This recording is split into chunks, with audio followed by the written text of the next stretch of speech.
Qui ho Peugeot Expert e lasciate che vi mostri come abilitare lo scorrimento automatico sulla seguente auto.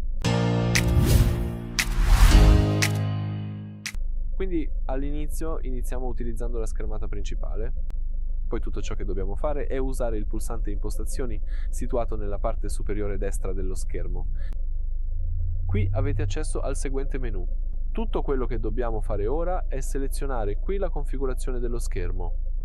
Dalla configurazione dello schermo scegliamo qui Animazione, questa si trova in fondo allo schermo. E come potete vedere qui, possiamo abilitare lo scorrimento automatico. Quindi, se il titolo di una canzone o il nome di una stazione radio è troppo lungo per lo schermo, scorrerà, così potrete leggere tutto. Verrà utilizzato anche in alcuni messaggi di testo, quindi in generale consiglio di tenere attiva questa funzione. Grazie per averci seguito. Iscrivetevi al nostro canale e lasciate un like.